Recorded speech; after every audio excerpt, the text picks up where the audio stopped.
It's the Baker Truck Corral. Baker Truck Corral. World famous. Man, if they would have put as much excitement into their truck stop as they did into their flashing sign from the road, we'd be having a really good time right now at the Baker Truck Corral. What the hell? That's real flashy. It's keeping me awake. Good morning, and welcome to the world famous Baker Truck Corral. Boy, we had a blast last night in this dirt lot. I didn't do anything. I just laid around here, played a little bit of Witcher. Last night's video was doing really well. A lot of comments to respond to and all that. So appreciate you guys. I really do. We are in that final stretch towards 1,000 subscribers. So that's really cool, guys. I appreciate that. I didn't know if I'd be welcome back on the platform, if people would want to watch me and hang out with me through my nonsense, but here we are. So thank you guys. I don't know when we'll get there, but it's coming soon. Coming soon. I appreciate that. I really do. That's really cool to see. I love it. So I'll stop talking about that. Today, we're at war with the brokers. Good Lord. What is going on out there? So these loads, I mean, I get it. Utah's not a hot market. I understand.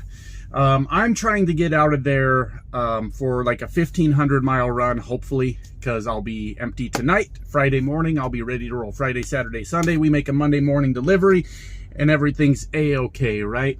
I'm trying to get out of there on something like that, you know, Midwest, Texas, something, the South, Alabama, I don't know, something. Just find me something, right?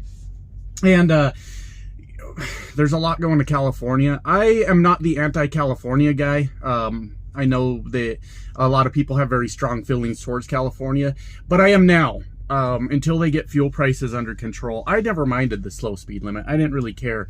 But if they're going to run those like crazy high fuel prices, I'm not going, but who cares, right? There's plenty of people that truck in California, so it's not like I'm causing a rift in the system or anything like that.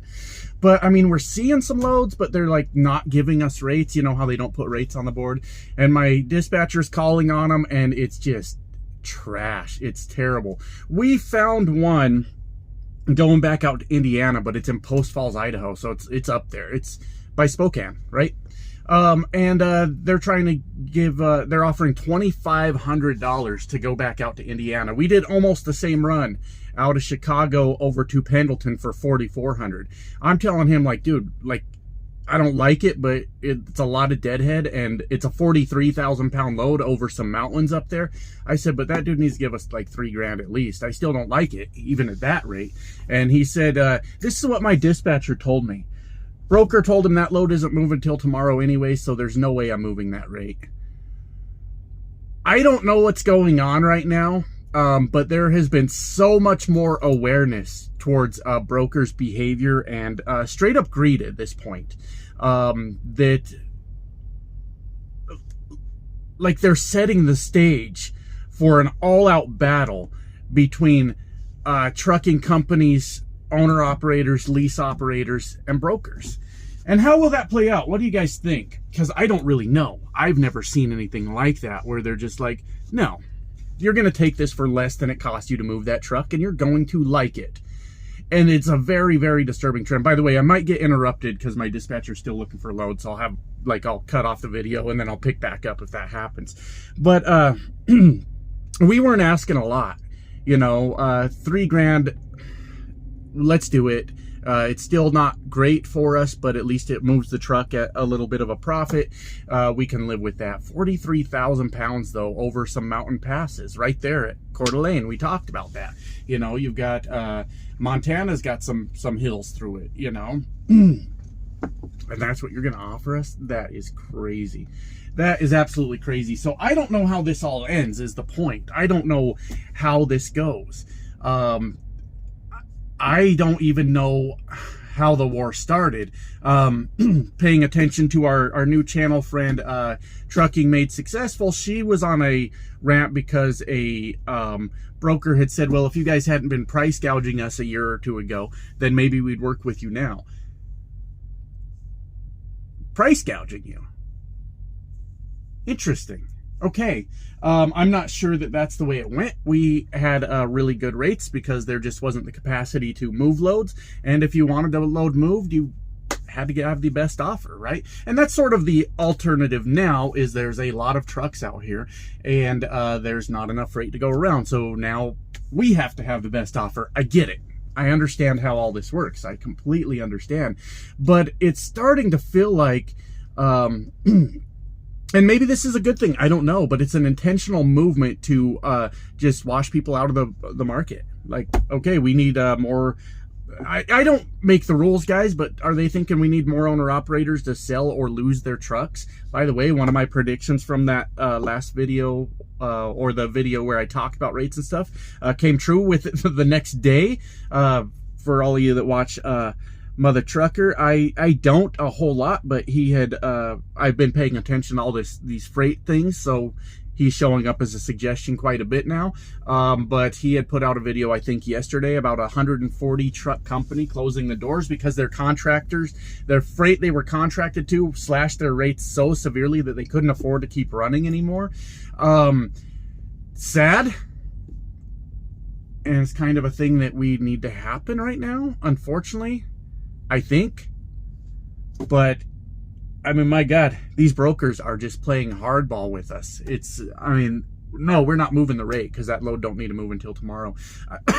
I saw a couple good loads come up on the board, and as soon as I saw them, this load has been removed from the board for the money I wanted.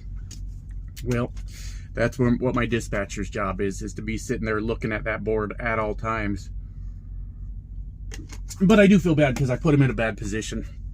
I decided let's run us out west, and I was hoping from out there we could find something back to the East Coast or something Midwest. No luck. So I put my dispatcher in a bad spot. So here's kind of the plan. I'll quit talking for now because I should get ready to start rolling. I don't really have to roll till noon, and it's 8 in the morning, but whatever, we'll get it started anyways. What am I trying to say? I forgot.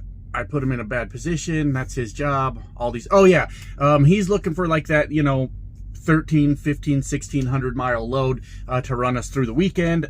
We could even go 2,000 and deliver Tuesday morning. I don't know how far 2,000 miles is from Salt Lake area, if that gets us to the East Coast or what it does exactly. But he said, hey, if not, me and him, we were on the same page. He said, if not, I'll just find something in Denver. You can take a 34 at home, and we'll regroup Monday and start over again. So this week could end up being total loss. Like, we've almost made enough to cover the 20% to the company, the fixed cost, and the fuel bill. If we can just get one more load, we'll profit a few hundred, and we'll just regroup and we'll do it all over again. But I wouldn't mind the 34 at home, but I also wouldn't mind if he found me a load to like Texas and I just run it through the house, stay for a night, and head out. Either way would be fine with me. Even if he found me one to like the Midwest, it's a little bit out of my way to stop by the house for a night, but I could make it work, I think. So the man's on the job. He's trying to get it done. But I don't understand. I do understand and I don't understand all at the same time. Brokers are right now in a position to just stand firm on their rates and say, this is what we're going to pay. I was thinking so hard about it, guys. I'm like, I've got to take that load because I got to keep this truck moving. And I went, no, I'm not going to. I'm not going to drive all the way back up to Post Falls, grab a 43,000 pound load to take out to Indiana for $2,500. Now, it does set me up good for next week because I'm in the Midwest, but principle, I had to stand my ground. I said, no, let's keep looking. Let's keep looking. So anyways, I'm going to get to it, get ready for the day, and we'll see what we get into. I'll talk to you guys a bit later. Oh yeah, Idaho. 475, huh? All right, Idaho. Oh, you know what? Forgot to take my cap off. That can just sit there for a sec. Anyways, we need a little more to finish the trip. So, get us 50 more gallons of, obviously, the premium Idaho diesel. $4.75 a gallon. Good Lord. Oh, cold out there. Windy, too. Idaho, they got that premium diesel, I guess. It is made from potato. I don't know, man. What the hell? I don't know why they charge them $4.75 a gallon, but hey, way of the road, way she goes. Hey guys, not the best place to stand. Can you get all the way? Can you guys have your meeting somewhere else maybe? I don't know. That wasn't the right place. But anyways, oh, still not much luck on the boards. I am doing my best to not be a control freak right now. My dispatcher does know more than me. He's smarter than me. So I just have to kind of let him do his thing. But we're not having much luck. I found one to Georgia that I kind of liked. I would like to see a few hundred more on it. And I found one to Ohio that wasn't too bad also. I sent them both to him, and he came back on both, said the brokers are not credit approved, which I guess must have something to do with factoring. That's my guess. They probably factor the loads, and not credit approved means they're not going to be able to run it through their factoring company. Which way are we going here, bud? We got a oversize over here making his way out of the lot also, so we're trying to figure out which way the other guy's going here. I just need to park. It's time to get a shower, have some lunch, get back on the road. It's almost 12:30 in the afternoon, and we're about 4 hours away from our 9 p.m. delivery. So I want to get something to eat. I think I'm gonna have to park right by the receiver. There's a big dirt lot right there, it looks like, so I want to get a little snacks or something in the truck for later tonight. Snacks, drinks, stuff like that. So if I'm out there living in the wilderness, then I can survive the night. But yeah, board's just not looking great. But I'm doing my best to just leave him alone and let him do his job. I know he sits there and he constantly looks at load boards, whereas I get to look at the load board when I've stopped the truck. So that's just, he's in a better spot to find something for us. So yeah, I guess I'm gonna have to take the blame on this one though. I don't know how I feel about that, because if you guys remember, we had the load going to Dallas, and then we were going to go to Denver. I was going to stay the night at home. Load going to Dallas fell through on us, and we were scrambling to find a load for a Friday pickup. No, Thursday, Friday. I don't remember what we were doing. And the load I found us to Pendleton, Oregon was the best one on the board at the time. So it made for a good week last week. However, it has severely screwed us this week. I felt like I knew that was coming, but I didn't do anything to stop it. I just assumed, man. Okay, we're gonna get out there to the West Coast. Nobody wants to be over there right now. Weather's still not great. We'll find us something. We'll blast across to the East Coast, and we'll have another big week. Well, lesson learned. So I'm gonna get inside. What do they got to eat here? It don't look like much unless I want to take a walk. So I guess a $12 sandwich from Pilot after they charged me $4.75 for fuel. Yeah, I guess I'll just let them have their way with me, I guess. That's sort of the way it's going. $4.75. Come on, Pilot. Are you kidding me? Pilot in Idaho? Are you kidding me right now? Oh, well, I got 50 gallons out of them, and that's all I'll need, and we'll figure it out from there. So talk to you guys soon. Hello again, everyone. I feel a lot better. They had an Arbys in there, and I am just completely stuffed full of roast beef right now. I'm so full. I went off. I still got the jalapeno bites or whatever they're called back there for later with so much ranch. Oh yeah, heart attack tonight, baby. Heart attack tonight. We are packed full of roast beef. Oh my God, that was so good. Anyways, what is my point today? That's kind of what I'm trying to figure out. Honestly, I'm trying to figure out even what I mean. I am just recently getting back to this. When I was an owner operator and lease operator, I didn't do either for very long. So my point is with that is I'm very new to all this. This is the first time ever I've just witnessed bad rates and don't know what you're supposed to do with it, right? And the reason I'm bringing this up though and having these conversations lately is because you're hearing a lot of people getting really frustrated. You're hearing a lot of truck drivers, a lot of owners, especially business owners and owner operators, like single truck owner operators and lease operators, just losing their minds, like getting on the phone with brokers and just arguing with them. I saw a video about that yesterday. You're seeing more of a more of the two groups against each other. When I was doing this before, you just called a broker, man. You said, hey, I see that load on the board, I want to grab it. And they'd say, okay, what do you need? How much do you need? And rates were so good then. I didn't negotiate a whole lot. I'd be like, I don't know, you want to throw another 200 on it? And the guy would be like, I'll throw 100 more on it. It's already 7,000. Okay, yeah, we'll take that. And there wasn't any negotiation involved, really. You just grabbed a load, you know. And if you need a little more money, all you did was ask, you know, like, hey, in your head, you know, I'm not reaching my goal for this week of, I don't know, 8,000 gross, right? I want to gross 8,000 this week. If I take this load, I'm gonna be like 300 short. Ask for it. You just ask, hey, can I get another 300? And I'd be like, yeah, sure, just take that load, whatever. All right.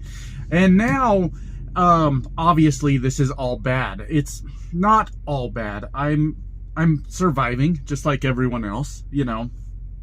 I wouldn't say it's all bad, but it's definitely not great. And the sad thing is, when people start screaming and shouting at people and getting in arguments and things like that, the very sad reality is that is the last gasp right before they lose their business. Ask me how I know. You know, you guys that used to watch my old channel basically watched me lose my mind as everything was like crashing down around me. I'm like, what do I even do with this? And some of that self-inflicted, you know, obviously. And hey, you know, I panicked, I freaked out, and you're seeing more people do that. And from a numbers perspective, we would need to see more people do that. If we're only looking at numbers, if we're human, let's say for a second we're human, then that's sad to watch that happen, right? I don't know how much sympathy I have for people that jumped in because the rates were high and now they're mad because the rates aren't still high. I don't know how sympathetic I can be to that. Look, you got your money, you should have got out. Just treat it like the investment that it was and grab your money and head out, you know, just leave it alone.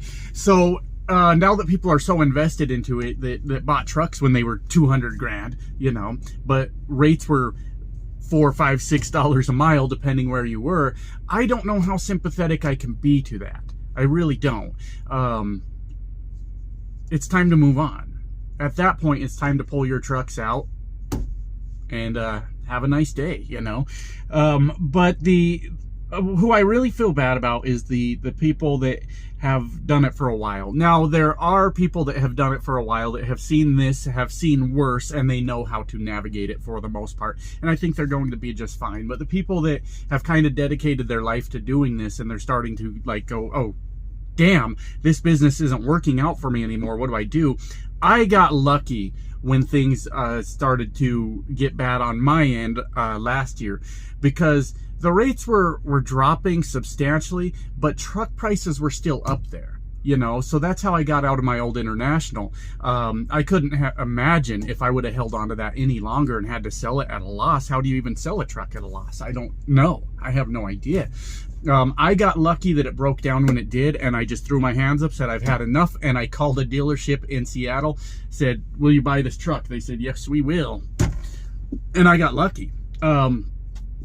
It's unfortunate, but bankruptcy is going to be the answer, I think, for a lot of people. Don't listen to me and take my advice, but there's going to be a lot of businesses going under. There's going to be a lot of people that bought trucks at inflated prices, and I'm sorry that happened, but maybe we should have been listening, including myself, to the people that say this runs in cycles, and you need to be aware of that, and that truck that you just bought, or that truck you're looking at buying, is going to lose a ton of value. On top of that, rates are going to drop, and you're still going to owe the money for that truck. And there are so many people that didn't believe that was going to happen, including myself. I said, there's no way. These people don't know what they're talking about. How could these rates possibly drop? These are the rates. These are what we move freight for now. Hey, I was naive. I was naive. I'm still not incredibly knowledgeable on this business. I'm just doing my best to learn. I'm listening to smart people. That's a good strategy, right? Listen to people smarter than you. Ask them questions. Listen to what they have to say. But the point I'm trying to get to is we are looking at the beginning of just an all-out battle between the brokers and the truckers, the ones that depend on the spot market. And how do you win? How do you win this? I just don't understand. I mean, I've been turning down loads. I've been going, well, if they're not going to give me more money, let's not take it. And at some point, they're going to either need to move that load or they're not. Those are the choices they have too, right? Screaming and yelling at them, though, I understand there's a lot of frustration, but I don't know if that's going to do anything, you know? You probably won't bully a broker into giving you more money, unfortunately. I wish you could, but I don't think you will. And I just really kind of wonder how it all goes. There's people talking about we're going to boycott certain brokers. Sure, by all means, do that, you know. But how many do you have to boycott? Looks like a lot of them. Looks like all of them. All the big players, right? Is there still like one that's giving good rates that's a big broker that's got a big name? I'm not sure. I have no idea. But, and then there's so much underhanded, like shady stuff in that part of the business that I don't know much about, but I've been trying to read about and educate myself. This whole like double brokering, I'm not sure how that works specifically, but it sounds like a broker goes to the load board to look for a load, basically masquerading as a carrier, where he agrees to the rate with the original broker. Then he reposts the same load on the load board at a greatly reduced rate and gets somebody else to take that load. Then he does nothing and cashes in on that load being delivered because the original broker owes him the money. He owes the driver that much reduced rate, and he just sits at home and collects $1,000 for every load he does that on, $500 for every load he does that on. Is this legal? I mean, how do you stop it? But how the hell do you let it keep going, right? For such a regulated market, nobody's paying attention, right? They're watching us, the drivers. What are you doing? But the people with little deeper pockets, just turn a blind eye to that, right? We don't see anything happening there. But it's a very, very shady business going on, and that's my understanding of double brokering. But how do we get rates where we want them to be? Well, do we take the old advice, don't haul cheap freight? How long does that last? We got bills to pay. Does it take a week? Okay, there's 5 pay periods in March. Let's do it right now so we all can recover. Does it take a week till they go, oh crap, we got to pay these truckers? Does it take 3 months? How many of us can hang on for 3 months and not haul cheap freight? I don't see that as a possibility. How do we do that? How do we shut down our trucks? And most importantly, does it really have that much of an effect? That's a genuine question. I don't really know the answer to it. If every owner-operator out there shut down their truck, what prevents like Swift and Knight and all these massive companies from just swooping in and taking that cheap freight? Because if they got 40,000 trucks and they profit a penny per load, they're still doing better than us, right? Oh boy, I don't know what the answer is, and that's the whole point of the video. I have no clue. I have no idea what you're supposed to do with this. I've been doing my part as much as I can. If the load doesn't pay enough, then I'll leave it there. I won't take it. But then what happens tomorrow? You know, the loads don't pay enough, so what?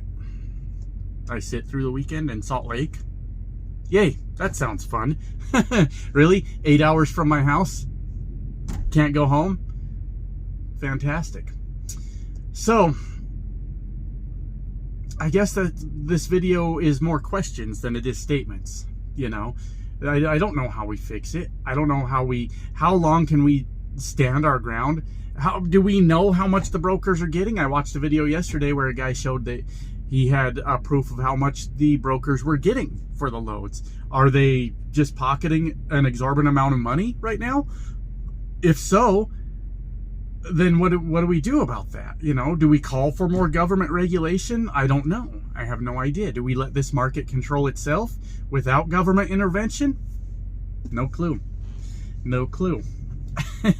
That's kind of where we're all at, isn't it? Isn't it? I find it fascinating. I am so interested. I'm sort of trying to become a student of this business this time around, like really pay attention to what's going on out there, and try to make a good run, or a much better run than I did last time. But there seems to be way more questions than answers. You know, who is to blame? Who do we blame for this? And then, my God, we're talking about like the whole government's fighting with the Federal Reserve about on incoming recessions and all these things. It's like, at some point, when do you just throw your hands up, laugh at it, and say, screw it, we're all going down anyways, right? And then America just throws a party where we all get drunk and do crazy stuff, and then the few people at top get mad and say, why aren't they doing their jobs? And then the government's like, I don't know, it sounds like they just gave up and said, screw us, they don't want nothing to do with us anymore. And then what? Then what are they going to do about it? Put us all in prison for partying too hard?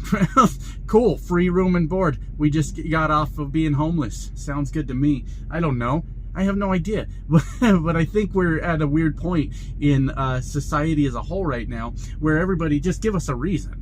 Just give us a reason to just say, forget it. We'll just all go live out in the woods somewhere and build our own communities where we ignore you. We just mind our own damn business, you know? I don't really know. Have I ranted long enough? I think so. I'll decide if this video is long enough or needs more content later, but for now, I'm gonna get back on the road. It's about 1:30. I've been on break for about an hour and 15 minutes, but we only got 250 miles to go, so I'll either talk to you guys in a bit or talk to you tomorrow.